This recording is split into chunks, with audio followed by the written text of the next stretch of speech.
সবাইকে আমন্ত্রণ। Clemon beyond the গ্যালারিতে হাজির হয়ে গেছি আমি রেজওয়ানুজ্জামান, নতুন দিনের নতুন পর্ব নিয়ে সঙ্গে আছি। আর আমাদের সঙ্গে আজকে আছেন জাভেদ ওমর বেলিম, সাবেক ক্রিকেটার, বাংলাদেশের। স্বাগত জানাচ্ছি আপনাকে। ধন্যবাদ। আসসালামু আলাইকুম। জাভেদ ওমরের সাথে কথা বলবো। আমরা বাংলাদেশের অসাধারণ এক টেস্ট জয় নিয়ে কথা বলতে চাই, কিন্তু তার আগে দেশ বিদেশের সব খেলার খবরগুলো এক নজরে আপনাদেরকে জানিয়ে দেব। শুনছিলেন দেশ বিদেশের খেলার সবশেষ খবরগুলো। আমরা বলছিলাম যে ওয়েস্ট ইন্ডিজে বাংলাদেশ অসাধারণ টেস্ট জিতেছে, সেটা নিয়ে কথা বলবো। 15 বছর পর ওয়েস্ট ইন্ডিজ জয় করেছে বাংলাদেশ টেস্টে, সেই বিষয় নিয়ে আমরা কথা বলবো। জাভেদ ওমর আছেন আমাদের সঙ্গে, আপনারাও চাইলে অংশ নিতে পারেন। ফোন করতে হবে স্ক্রিনে দেখানো নম্বরগুলোতে। যে কোনো প্রশ্ন অথবা মতামত আমাদের সঙ্গে শেয়ার করতে পারেন। জাভেদ ওমর, প্রথমেই জানতে চাই যে 15 বছর আগে 2009 সাল আর এখন 2024, এই মাঝখানে অনেক কিছু বদলেছে। আমরা টেস্ট নিয়ে অনেক ধরনের সমালোচনা করি, হঠাৎ হঠাৎ আবার সাফল্যও পাই। তারই একটা ঝলক কিনা এই সিরিজের এই টেস্ট জয়টাকে আপনি দেখবেন, নাকি বাংলাদেশের টেস্টের সত্যিকারের বদল আপনি মনে করছেন? কারণ আমরা পাকিস্তানে এরকম একটা আশা দেখেছিলাম, তারপর আবার বেশ কয়েকটা সিরিজে কিন্তু ব্যর্থতা।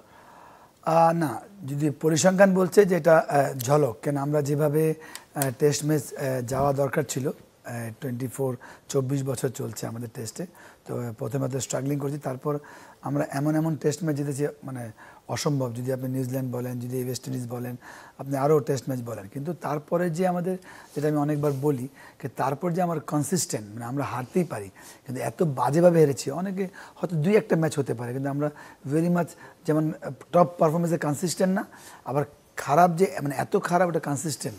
ওই জন্য আমরা টেস্টে কখনো হয়তো 2 স্টেপ এগিয়ে যাওয়ার পর 1 স্টেপ 3 স্টেপ পিছিয়ে যাচ্ছি, যেটা হওয়াতে এই ম্যাচটা আমি মনে করি যে বাংলাদেশের জন্য আমি মনে করি যে মানে বিগ অ্যাচিভমেন্ট, নো ডাউট।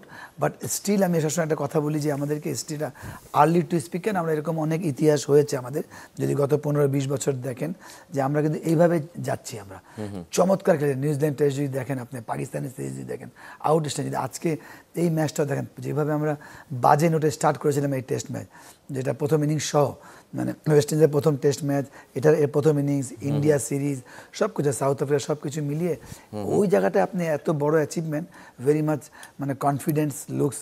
তো ওই একটা জায়গায় আমরা এটা কন্টিনিউ করে তাহলে আপনি একটা অবস্থানে তৈরি করতে পারেন। আদারওয়াইজ আপনি এই যে সব সময় আমরা যেটা বলি যে একটা জয়লাভ করলে আমরা পুরো আমরা বিশ্ব জয় করেছি, কিন্তু খারাপ করলে এমন বাজে সমালোচনা হয় যে আমরা মানে আমাদের শেষ মনে হয় ক্রিকেট, মানে কোনোটাই আসলে খুব বাড়াবাড়ি করা উচিত। হ্যাঁ, সেটা তো উচিত নাই, কিন্তু এখন যেটা হচ্ছে বাংলাদেশের অনেকগুলো পজিটিভ, আগে অনেক পজিটিভ ছিল, এটা অনেক স্পেশালি ইন টেস্ট ম্যাচ আমি মনে করি যে অনেক বড় পজিটিভ, যে আমাদের ফাস্ট বোলিংয়ের স্লটটা স্টিল আর্লি টু স্পিক, এটা যে কন্টিনিউ করতে পারে এইভাবে, আর ব্যাটসম্যানের যে রান দেয় বোর্ডে, প্রতিটা মানে দেশকে টাফ টাইম দিবে বাংলাদেশ। এই জায়গাটাই আমি আসতাম যে বাংলাদেশের একজন পেসার ওয়েস্ট ইন্ডিজে যে টেস্ট সিরিজে ম্যান অফ দ্য সিরিজ হওয়ার, তাসকিন আহমেদের কথা আমি বলছি, যে অসাধারণ কিনা আপনার কাছে মনে হয়? নাহিদ রানার আরও একটা 5 উইকেট, আমি সেই জায়গায়ও আসবো, কিন্তু আমি বলছি একটা বাংলাদেশি পেস বোলার ওয়েস্ট ইন্ডিজের মাটিতে ম্যান অফ দ্য সিরিজে এটা তো ডমিনেট করা। আমাদের টেস্ট ম্যাচে আমরা অনেক জায়গায় পিছিয়ে আছি, বা অনেক জায়গায় কাজ করার দরকার আছে। পিছিয়ে থাকা বলবো না, অনেক জায়গায় আপনি ভালো দল হতে চান, আমি বলছি না 1 নম্বর দল, 4 নম্বর বা 5 নম্বর বা 6 নম্বর, আপনাকে অনেক ইম্পর্টেন্ট জায়গা থেকে, একটা হচ্ছে আমাদের টপ অর্ডার ব্যাটসম্যান বা ওপেনিংয়ের জায়গাটা, যেটা আমরা বরাবরই খুব দুর্বল। সেম হচ্ছে আমাদের বোলিং, এটা কিন্তু খারাপ না, কিন্তু আমরা অলওয়েজ আমাদের স্পিনের উপর ডিপেন্ড, ফলোড বাই কিছু ঝলক দেখেছে ফাস্ট বোলাররা কিছু টেস্ট ম্যাচে, খালেদ হোক বা যারা করেছেন, তাসকিন হোক বা, কিন্তু এই লাস্ট গত 4-5 ম্যাচ যে টেস্ট আপনি দেখেন, আমরা কিন্তু মানে স্পেশালি রানার কথা বলবো বা মাহমুদুল হাসান, আমরা কিন্তু ডমিনেট করেছি। মানে পাকিস্তানে গিয়েও পাকিস্তানের চ্যাম্পিয়ন বলার, কিন্তু আমরা ডমিনেট করেছি। সেটা যে রানার বাউন্সার মারা বলেন, এগ্রেসিভ বলেন, 145 কনসিস্টেন্ট পেস বলেন, বা ইভেন লাস্ট যদি আপনি রানার বোলিং যদি দেখেন, উনি উইকেট পেয়েছে ফলোড বাই থ্রেড, ক্যামেরার কিন্তু হেলমেটে মারলো, উনি কিন্তু বোলিং করতে পারেন। এটা কিন্তু একটা মেসেজ যায় যে বাংলাদেশ দল ভেরি এগ্রেসিভ। আমি সবসময় বলতাম আপনাকে টেস্ট ম্যাচ জিততে হলে 20টা উইকেট নিতে হবে, যতই ভালো ব্যাটিং করেন। তো ওই জায়গাটা বাংলাদেশ এখন কিন্তু মানে অলমোস্ট কনসিস্টেন্ট 20টা উইকেট নিচ্ছে। যদি ব্যাটিং আমরা ভালো করি আর অনেকগুলো ল্যাকিংস আছে, ওটা যদি ইমপ্রুভ করি, তাহলে আমরা কন্টিনিউ করতে হবে, তাহলে আমরা একটা ভালো জায়গায় যাব। আদারওয়াইজ আপনি এই ফাস্ট বোলিং যতই আপনি ভালো করেন, বোর্ডে রান না থাকলে আপনি কিছু করতে পারবেন না, বা আপনি 20টা উইকেট না নিতে পারলে আপনি যতই রান করেন ম্যাচ ড্র হবে। তো ওই একটা জায়গায় একটা ভালো দিক দেখছি আমি, কারণ ব্যাটিংয়ে অফ ফর্ম থাকতে পারে, এটা থাকতে পারে, বাট ব্যাটিংয়ে আমার কাছে মনে হয় এত চ্যাম্পিয়ন প্লেয়ার যারা অলরেডি 8-10 বছর খেলে ফেলেছে, একটু মাইন্ড সেট আপ আর কোয়ালিটি প্রিপারেশন, এছাড়া আর কিছু দেখছি না আমি। হয়তো অনেকে বলবে কি এত বাজে কেন খেলছে, আমার মনে হয় জাস্ট খালি মাইন্ডসেটটা, যে ব্যাটসম্যান 40 করে আউট হয়ে যাচ্ছে, 50 করে আউট হয়ে যাচ্ছে, বড় করছে না, ওটা ভয়ঙ্কর আকারে বাংলাদেশ ক্ষতি হচ্ছে দলের পার্টিকুলার ডেতে। এখানে একটা 10 জন ব্যাটসম্যান কিন্তু প্রতিদিন খেলে না, 2 জন ব্যাটসম্যান রান করে। তো ওই একটা জায়গায় আমাদের টপ প্লেয়ার, চ্যাম্পিয়ন প্লেয়ার, ওরা হয় কি সেট হয়ে আউট। সেট মানে কি ক্রিকেটে কিন্তু এটাই সেট, 50 করার পর কিন্তু সেট, তারপর সে সেট হওয়ার পর টিমের জন্য খেলবে। প্রথমে সে সেট হবে টিমের জন্য, তারপর সে নিজের জন্য খেলবে।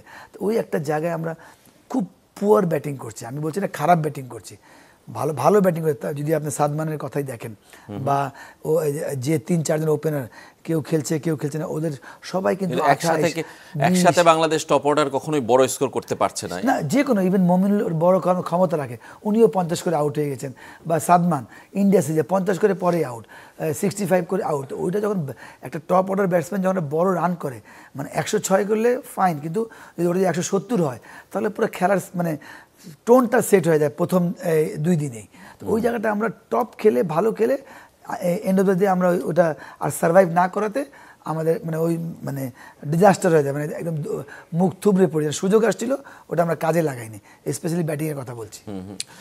এই টেস্টে যদি জ্যামাইকা টেস্ট কালকে যেটা শেষ হয়েছে, বাংলাদেশ জিতেছে 4 দিনেই, আমি বলছি এই টেস্টে আপনি বোলারদের তো অবশ্যই কৃতিত্ব আছে, কিন্তু তারপরেও ডিফারেন্সটা কে গড়ে দিয়েছে, আপনার কোন জায়গাটায় হয়েছে? ফার্স্ট ইনিংসের লিডটা কি আমাদের সবচেয়ে গুরুত্বপূর্ণ ছিল? লিড তো কম ছিল, কিন্তু এই অনেক রান। আমার একটা হচ্ছে বোলিং তো সিলুট, মানে তাইজুল বলেন যে ধরুন রানা 5টা উইকেট পেয়েছে, বাট ওরা কিন্তু রানা 3 দিয়েছে, কিন্তু ওরা ওই 3টা বোলার আবার 1.25 নিচে দিয়েছে রান। আপনি যতই ভালো খেলেন, আপনি যদি আপনার নিজের মানে কি বলে রান কন্টেন্ট না করেন বা রান না করেন, আপনার কখনোই সেট না। ওই একটা জায়গায় তাসকিন হোক, মাহমুদুল হাসান মাহমুদ এবং তাসকিন এবং নাইদ রানা তিনজনই উইথ ফল, তাইজুলও রান দেয়, হাসান মাহমুদ 3 প্লাস দিয়েছে, আর সবাই কিন্তু 15-2 নিচে দিয়েছে। ওইটা একটা আমার কাছে মনে হয় জিতার একটা বড় কারণ। আরেকটা হচ্ছে বাংলাদেশ সেকেন্ড ইনিংসের প্ল্যানটা, কারণ এইগুলো উইকেটে আপনি সার্ভাইভ করে আপনি বেশিক্ষণ থাকতে পারবেন না। আপনি সার্ভাইভ করবেন ফলোড বাই যেটা আপনার অ্যাটাক বলতে হরিজন্টাল শট, মুখের বল না, কারণ এখানে লাস্ট দিন পর্যন্ত মানে 4th ডেতেও আপনার বল কাছের থেকে মুভ করছিল, তখন আপনি কট ব্যান হয়েছে, ওদের হয়েছে, আমাদের হয়েছে, even extra tennis ball bounce ছিল। জ্যামাইকা উইকেট আমার খেলার সুযোগ হয়েছে, অলওয়েজ টাফ উইকেট, একটু এক্সট্রা বাউন্স থাকে, মানে টেনিস বল বাউন্স। তো ওই একটা কারণে আমার কাছে মানে বাংলাদেশটা খুব সুন্দর প্ল্যান করেছে কি আমরা সার্ভাইভ করবো, ফলোড বাই আমরা অ্যাটাক করবো। আপনি দেখেন মানে 3টা ব্যাটসম্যান যতই লিড নিয়েছে, আমরা কিন্তু অলমোস্ট 100-র উপরে স্ট্রাইক রেট ছিল, সাধারণত টেস্টে 60-70 স্ট্রাইক রেট হয়। তো ওই একটা জায়গায় বাংলাদেশ খুব প্লাস প্ল্যান নিয়ে খেলেছে, সাকসেস হওয়াতে, আর ফলোড বাই বোলিং তো আছেই। হ্যাঁ, আমরা সেটাই বলছিলাম। সাদমান ইসলামের কথা আপনি বলছিলেন, দারুণ শুরু করেছেন, কিন্তু 42 রানে 46 রান করে আউট হয়ে গেছেন। কিংবা সাদাত হোসেন দীপুর কথা বলি, 28 করে 21 করে 28 করেছেন। ইভেন লিটন দাস সবাই, মানে সবাই স্টার্ট পেয়েছেন। আমি বলছি যে হয়তো বাংলাদেশ ম্যাচটা জিতে গেছে, আমাদের তৃপ্তির জায়গা আছে, আমরা টেস্ট সিরিজটা ড্র করেছি, কিন্তু এই জায়গাগুলো আসলে একটু চিন্তা কিংবা একটু ভাবনার বিষয় আছে কিনা, যে বাংলাদেশের ব্যাটাররা বড় স্কোর করতে পারছে না? অবশ্যই আজকে আপনার টেস্ট এত খারাপ খেলছেন, বড় কারণ হচ্ছে আমাদের টপ অর্ডার ব্যাটসম্যান, একটা বড় কারণ। দ্বিতীয় হচ্ছে যে ব্যাটসম্যান সেট হয়ে বড় রান করছে না। যেমন সাধারণত 100, যেমন আপনি ওদের যে খেলা দেখেন, আপনি ওয়েস্ট ইন্ডিজ হয়তো এই ম্যাচ না, এর আগের ম্যাচও ওরা মানে একদম টেস্ট ম্যাচে যে খেলছে, তারা কিন্তু অত 2-1 ছাড়া অত এক্সপিরিয়েন্স না, আমার হচ্ছে কম এক্সপিরিয়েন্স, কিন্তু তাদের স্ট্রাকচার ওয়াইজ তারা ফার্স্ট ক্লাসটা এমনভাবে খেলে, ওটা কিন্তু পুরো তাদের ছাপ রেখে গিয়েছে। কেউ 197 বলে 106 করেছে, 190 বলে 97 করেছে, মানে সময় নিয়ে ব্যাটিং করেছে। হয়তো আমরা একটু ওয়ানডে ম্যাচে প্রায় খেলি, টি20 ম্যাচে আমাদের একটা অভ্যাস, যেহেতু আমাদের এখনও ফার্স্ট ক্লাস, আমি মনে করি ওই টাইপের কোয়ালিটি যায় না if you compare with the international. তো ওই একটা জায়গায় আমার মনে হয় যদি খেলে আমার কোনো অসুবিধা, যদি আউট হওয়া যাবে না। তো ওই এগ্রেসিভনেসটা যদি আপনি আউট হয়ে যান সেট হয়ে 50 করে বা 40 করে, এটা কিন্তু টিমের সবচেয়ে বড় ক্ষতি হয়। কেন কোনো আপনি এত সুন্দর স্টার্ট করে ইউ আর নো ওয়্যার, আবার যতই ভালো বোলিং করুক, আপনি যখন 160 আউট হয়ে যাবেন, নো ওয়্যার। আপনি যখন ওটা সময় নিয়ে 160 করেন, ওটাও পার্থক্য হবে। আমরা ইতিহাস বলে অনেক টেস্ট ম্যাচ দেখবেন আমরা 1.5 ঘন্টা 2 ঘন্টা হেরে গিয়েছি। ওখানে কেউ যদি একজন 150 বল নিয়ে 80 করতো বা 70 করতো, আমরা ম্যাচটা ড্র হতো। তো ওই ড্রটাও আমাদের কাউন্ট হতো। আবার 2 ঘন্টা ব্যাটিং করলে আমরা ম্যাচটা জিতে যাই, আমরা করতে পারিনি, ইজি 2.5 করে লাগে, আমরা 2 ঘন্টা অল আউট হয়ে গেছি বা ড্র। ওই একটা জায়গায় অবশ্যই একটা কনসার্নের বড় ব্যাপার, কারণ টেস্ট ম্যাচে এখন আমরা মানে ধাতস্থ করতে পারিনি। বড় কারণ হচ্ছে একটা হচ্ছে আমরা সময় নিয়ে খেলছি না, আরেকটা হচ্ছে আমরা সেট হয়ে বড় রান করছি না, 40-30, যেটা আলটিমেটলি কিন্তু ওই 220-30 আমরা অল আউট হয়ে যাচ্ছি। যেটা বড় রান করলে 350 রান করলে প্রথম ইনিংসে it's make to different. And বোলারও যখন বোর্ডে এত রান পায় তখন তারা আরও এগ্রেসিভ করে একটা পুল খেলে 4 খেলেও তারা আবার ট্রাই করবে। যখন কম পুঁজি থাকে তখন সে চান্স নিতে চায় না, কারণ আমাকে অল আউট করতে হবে এই রানের মধ্যেই। মানে সেই জায়গাটায় একটা চ্যালেঞ্জ থাকে। Exactly. আমি বলছি যে আপনি বোলিংয়ে আমাদের এই র্যাডিক্যাল চেঞ্জটা হয়েছে, কিংবা আপনি কালকে বলছিলেন যে সেকেন্ড ইনিংস আমাদের অ্যাপ্রোচটা একটু ডিফারেন্ট হয়েছে, এটার মানে কৃতিত্বটা কাকে দিবেন? মানে আপনি সেই জায়গায় কি কোচ দুজন দেখেন, নতুন? আমি বরাবরই বলি টপ লেভেলে কিন্তু কোচিং টেকনিক্যাল পার্ট কিছুই না, একদম 5%। আমি একজন কোচ, হয়তো অনেকে আমার সঙ্গে দ্বিমত পোষণ করবে, হয়তো লম্বা সময় কাজ করলে টেকনিক্যাল কাজ আছে, বাট এই প্ল্যানটা এটা অনেক ইম্পর্টেন্ট। প্লেয়াররা এত ইনভলভ থাকে তার ব্যাটিংয়ে, বা যে বোলার থাকে ক্যাপ্টেন, বা ক্যাপ্টেন তার খেলা কী করবে, কিন্তু তখনই ওই যে এই কাছের লোকের কাজ টপ কোচ করে, তখন সেই প্ল্যানটা বা পলিসিটা বা ক্যাপ্টেনের সঙ্গে আলোচনা, কালকে যে আমরা এটা হয় কী করবো, যেটা ইন্ডিয়া সিরিজে দেখেন বাংলাদেশ কিন্তু জীবনে চিন্তাও করেনি কি ইন্ডিয়া প্রথম দিন এসেই সকালে অ্যাটাক করবে, তখন 11 করে নিয়ে নিয়েছে বাংলাদেশ, নো ওয়্যার প্রথম ওই 10 ওভারে বাংলা হেরে গিয়েছে।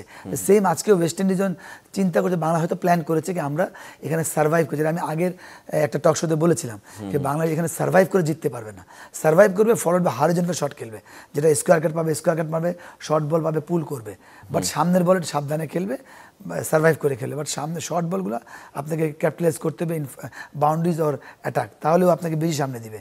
তো ওই একটা জায়গায় আমার মনে এটাই, যেটা আপনি বললেন যে এটাই কোচ, টপ কোচের এটাই কাজ। ফিল সিমন্স আমাদের নতুন হেড কোচ, আর সিনিয়র অ্যাসিস্ট্যান্ট কোচ হিসেবে সালাউদ্দিনকে নিয়োগ দেওয়া হয়েছে এবং তার প্রথম অ্যাসাইনমেন্ট এই সিরিজ। তার কি ভূমিকা কি আপনি কোনোভাবে মনে হয় যে ইমপ্লিমেন্ট হয়েছে? না, তা তো যদি আপনি এইভাবে ওদের প্ল্যান থাকে, ওদের মেন্টর হিসেবে কাজ করে থাকে, অবশ্যই আমি কি বলি যে অফ দ্য ফিল্ড কিন্তু কিছু কোচের কাজ বেশি হয় এই প্ল্যানিং এর। প্লেয়াররা এত ইনভলভ থাকে, মাথায় থাকে না, এত কাজ থাকে, তো ওইটা অবশ্যই আমি মনে করি যেটা এটা স্টিল আর্লি টু স্পিক, যদি কন্টিনিউ করতে পারে আমার মনে অবশ্যই একটা, কেন ক্রিকেট তো সব স্পোর্টসই মাথার খেলা, বাট ক্রিকেটটা একটু বেশি মেন্টাল খেলা। একটা মেসেজ দিবে হয়তো সাদমানকে কি আমি 1.5 ঘন্টা তোমার থেকে থাকতে চাই, তুমি 1.5 ঘন্টা আউট হবে না, কালকে দেখা যাবে। ছোট্ট একটা message is makes big different. কারণ আপনি ওই রাতোরাত আপনি রকেট সায়েন্স না যে আপনি ওকে টেন্ডুলকার বানিয়ে দিবেন, যেহেতু ওর কনসেপ্ট, বা লিটন দাস খুব সুন্দর ওভার দ্য কাভার খেলে, পুল খেলতেই থাকে, উনি আটকাতে পারে না, তখন বলে ভাই আজকে আমি চাই যে তুই পুল শটটা খেলিস না, কালকে সকালে গিয়ে খেল। এইগুলো মেসেজ একটা যখন এক্সপিরিয়েন্স কোচ থাকে, এই মেসেজগুলো মেক সেন্স বা অনেক আকারে ভালো হেল্প করে মেন্টালি। কারণ ওর হয়তো মাথা চলতেছে না ঝনের, বা ইভেন যখন টপ ফর্মে থাকে সবাই তো হেল্প করে, অফ ফর্মে থাকে তখন কি কথা বলবে, তখন এই ব্যাকগ্রাউন্ডটা খুব স্ট্রং লাগে একটা কোচের। কেন ওই প্রক্রিয়া থেকে সে পড়েছেও, আবার প্রক্রিয়া করে বের হয়েছে খারাপ সময় থেকে, দলের ক্ষেত্রে হোক, বোলারের ক্ষেত্রে হোক, ব্যাটসম্যানের ক্ষেত্রে হোক, তখন এই টাইপের এক্সপিরিয়েন্স কোচ, টপ লেভেলের কোচিংয়ের কথা বলছি, তখন এগুলো কাজে লাগে, এই প্ল্যানিংগুলো বা এই পলিসিগুলো। আমরা আবারও ফিরবো আপনার কাছে জাভেদ ওমর। একটা ছোট্ট বিরতির সময় হয়েছে, ক্লেমন বিয়ন্ড দ্য গ্যালারিতে আমাদের সঙ্গেই থাকবেন। ফিরে এলাম ক্লেমন বিয়ন্ড দ্য গ্যালারিতে। আমরা কথা বলছিলাম 15 বছর পর টেস্ট জয় জামাইকা থেকে এসছে বাংলাদেশের জন্য সুসংবাদ, সেই বিষয় নিয়ে আমাদের সঙ্গে আছেন জাভেদ ওমর বেলিম, সাবেক ক্রিকেটার বাংলাদেশের। জাভেদ ওমর, আমরা দল নিয়ে কথা বলছিলাম, পেসারদের নিয়ে বলছিলাম, অধিনায়কত্ব নিয়ে কি বলবেন? আমি কাকতালীয়ভাবে এবারও সত্য যে 2009 সালেও যদি আপনি মনে করেন যে মাশরাফির ক্যাপ্টেন্সি করার কথা ছিল, সাকিব আল হাসান ক্যাপ্টেন্সি করলো, এবার নাজমুল শান্তর করার কথা ছিল, কিন্তু মেহেদী হাসান মিরাজ সেই ক্যাপ্টেন হয়ে গেলেন এবং ইতিহাস বলবে যে তিনি টেস্ট জয়ী অধিনায়ক। না, অফকোর্স ইয়েস, উনি তো আসলে বাংলাদেশে ক্যাপ্টেনশিপ করা যে কোনো খেলোয়াড়ের জন্য অলরেডি সবচেয়ে বড় চ্যালেঞ্জ। কারণ আপনার সত্যি কথা ওই লেভেলে বাংলাদেশের যদি কমপ্লিট করতে অস্ত্র খুবই কম, একদম খুবই কম অস্ত্র। যদি আপনি যে কোনো বলেন, আমরা সবাই মিলে আমরা দল জয়লাভ করি, যেমন বাইরের দলে অনেকে এমনও প্লেয়ার আছে ওয়ান ম্যান শো, যদি ব্রায়ান লারার কথা বলি, টেন্ডুলকার বা রাহুল দ্রাবিড় বা ওয়াসিম আকরাম, সোহেব আখতার একাই ম্যাচ জিতিয়ে দেয়। আমাদের সাকিব 1 নম্বর প্লেয়ার ছিলেন, বাট একা যেতে পারে, সবার হেল্প দরকার। তো ওই একটা জায়গায় ক্যাপ্টেনের জন্য অনেক চ্যালেঞ্জিং থাকে সবসময়। একটা হচ্ছে আপনার তার পারফরমেন্স কন্টিনিউ করতে হয়, ফলোড বাই যে অস্ত্র এত কম কোথায় কখন করাবে, বা আপনি জানেন যে সোশ্যাল মিডিয়ার যুগ, বা আমরা একটাই খেলা টপ লেভেলে খেলে এত সমালোচনা স্বীকার করতে হয়, এটা শান্ত চিকেও ভালো জানে না। তো ওই একটা জায়গায় still early to speak. Miraz তো অলরেডি, কিন্তু ওকে আমি ছোটোকাল থেকে দেখেছি, আন্ডার-19 যখন ঢাকায় খেলা হয়েছিল, হি ওয়াজ ক্যাপ্টেন। এমনিও কিন্তু ও শান্তর আগে কোনো দলে ক্যাপ্টেন ছিলেন, বাট ওই জায়গাটা শান্ত করেছেন। বাট আমি মনে করি সে যেহেতু 2টা পার্ট ভালো, তো হয়তো তাকে সবগুলোতে না দিয়ে 1টা বা 2টা ক্যাপ্টেন দিতেই পারে। আর সে যদি কন্টিনিউ করতে পারে এইভাবে তার পারফরমেন্স ফলোড বাই হ্যান্ডেল করাটা, কি আপনাকে একটা ক্যাপ্টেন কখন সাকসেস, তার সাকসেস না, টিম যখন সাকসেস হয় তখন সে টপ থাকে, আবার যখন খারাপ করে ওই সমালোচনার এমন ঝড় উঠে যেটা আমাদের বেশি তো আমরা মানে খারাপই খেলি, তো ওই একটা জায়গায় ক্যাপ্টেন খুব চ্যালেঞ্জিং। তো ওই একটা জায়গায় আমি মনে করি যে সে আমার বিশ্বাস ভালো করবে না, তার দুইটা পার্ট আছে, আর সে হয়তো এই প্রেশারটা একটু কম নিবে। কেন সে যদি তাকে যতটা আমি দেখেছি বা চিনি, যদি 20 করা দরকার আমি পারবো, ওর এই টাইপের না বলে না এবং এবারও দেখেছেন যে 5 নম্বরে ব্যাট করতে নেমে গেছে, এই টাইপের মেন্টালি। তো ওটা একটা প্লাস পয়েন্ট হবে যদি সে নিজেও ভালো খেলে, দল যদি একটু ভালো খেলে, ইনশাআল্লাহ কনসিস্টেন্ট করে এই টাইপের পারফরমেন্স, তার একটা এস্টাবলিশড হবে। আমরা যে ক্যাপ্টেন এস্টাবলিশ হতে পারে না কেন, হয়তো ও ভালো খেললে দল এত মানে খারাপ ক্রিকেট খেলে, আমি ছোট করছি না কাউকে, তখন ক্যাপ্টেনের প্রতি সব প্রেশার আসে। আসলে ডিসিশন কিন্তু 2-1 মিলেই নেয়, সেটা কোচ থাকে, সিনিয়র প্লেয়ার থাকে, বা এক্সপিরিয়েন্স প্লেয়ার মুশফিকের মতো বা তারা থাকে, কিন্তু আলটিমেটলি তো দোষ সবাই অ্যাটাক করে ক্যাপ্টেনকে। তো এই জন্য অলওয়েজ বাংলাদেশ টিমের captain always challenge, but Miraz যেভাবে যাচ্ছে এটা কন্টিনিউ করতে পারে, বাংলাদেশ ক্রিকেটের জন্য একটু ভালো কিছু হওয়া সম্ভব। এবারের মানে টিম হ্যান্ডেলিংটা আসলে কেমন লেগেছে? বোলিং চেঞ্জ যদি বলি, সেটা বেশ কিছু কার্যকরীও হয়েছে এবারের টেস্টে। না, অফকোর্স যেটাই বললাম যে আমাদের প্ল্যানিং যদি বলেন যে সেকেন্ড ইনিংসে অ্যাটাক করাটা, তারপর নিজে প্রথম ইনিংসে 4 ওভারে বেশি করে নাই, উনি ঘুরিয়ে করেছেন, দেখছে যে পেস বল আমাকে খুব হেল্প করছে। তাইজুল একটু কমই করেছে ওই হিসাবে ওনার, কারণ তাইজুল আমাদের অলওয়েজ ডমিনেট করে, is a very low profile player, but আমি তাকে অলওয়েজ চ্যাম্পিয়ন প্লেয়ার বলি। যে তাইজুল করে ওই জায়গায় সে দেখেছে যে এই জায়গায় আমার ফাস্ট বল বেশি হেল্প করছে, আর আমাদের তো অনেক চ্যালেঞ্জ থাকে, কারণ আমাদের ইউজ টু না এত ওভার কন্টিনিউ করা। আমরা ওয়েস্ট ইন্ডিজের পুরো ডিপেন্ড থাকে ফাস্ট বলিংয়ের উপরে, আমরা এখন ডিপেন্ড হচ্ছে ওইটাকে কীভাবে ইনজুরি প্রিজার্ভ করে, বা লাঞ্চের আগে করাবো কিনা বা পরে করবা, লাস্টের 2 ওভার করাবো কিনা, ওটা অনেক বড় ব্যাপার থাকে যখন এই টাইপের ম্যাচ মানে মানে কাট মার খেলা হয়। যদি এক পেশি হয়ে গেলে ক্যাপ্টেনের চিন্তা থাকেই না, হেরে গেলেও জিতে গেলো। বাট এই টাইপের যখন টাচ অ্যান্ড গো, আমি কখন ডিক্লেয়ার দিব, কত নিলে কী হবে, কাকে কোন সময় ইউজ করবো, তখন ক্যাপ্টেনের কাজ হয়। সাধারণত এটা 4টা-5টা ম্যাচ 6টা ম্যাচ পর এরকম একটা ডিসিশন আসে, ওইটাই তখন সে একটা ভালো ক্যাপ্টেনে পরিণত হয়। যেটা মিরাজে এটা অন টেস্ট, উনি আগেও ক্যাপ্টেন্সি করে আসছেন, যদি এরকম অন টেস্টে উনি উতরে যেতে পারে, তাহলে আমার মানে ভালো কিছু হবে ইনশাল্লাহ। এবং ওয়ানডে সিরিজেও তাকেই ক্যাপ্টেন্সি করতে হবে, যেহেতু শান্ত যেতে পারছে না। টেস্টের পর ওয়ানডে মানে ডিফারেন্স ফরম্যাটের আছে, দলেরও আছে, বাংলাদেশের পারফরমেন্সে কি ডিফারেন্স কেমন হতে পারে? দেখেন, আলটিমেটলি সব তো মাইন্ড গেম তো, আর বলের মানে এটা সাদা বল, এটা লাল বল, আর এখানে হয়তো সারাদিনে আপনার গিয়ে এতগুলো বল, এখানে 300 বল থাকে। আর বরাবরই আমাদের ব্যাকগ্রাউন্ড তো বা ইতিহাস বা আমাদের প্রিমিয়ার লিগ বলেন আগের, আমরা কিন্তু 50 ওভার্স করে ইউজ টু হতো, আজকে এত ভালো খেলছে। সাম্প্রতিক সময় এত ভালো খেলি নাই যেভাবে আমরা ওয়ানডে ভালো খেলে আসছিলাম। বাট আমার মনে হয় টেস্টে যে এই বিশ্বাসটা ওয়ানডেতে কনভার্ট করবে, যেটা বাংলাদেশ বরাবরই ওয়ানডেতে ভালো খেলে, আর হয়তো কিছু সময় স্ট্রাগলিং করছিল, বাট আমার মনে এই টেস্টের হেল্পটা আমার মনে হয় ওয়ানডেতে অবশ্যই কাজে লাগবে। আর 300 বল বাংলাদেশ অ্যাবিলিটি রাখে খেলার মতো, সেটা উইকেট পড়লেও রিকভার করতে পারে, আর প্রথম দিকে ভালো করে তাহলে ভালো করতে পারে। আমার মনে হয়, আমার বিশ্বাস এই টেস্ট ওয়ানডে সিরিজটা বাংলাদেশ ভালো খেলবে ইনশাল্লাহ। ধন্যবাদ আপনাকে জাভেদ ওমর আমাদের স্টুডিওতে আসার জন্য। আমাদের সময় শেষ, আমরা আজকের মতো এখানেই শেষ করছি, আবারও দেখা হবে, সবাই ভালো থাকবেন।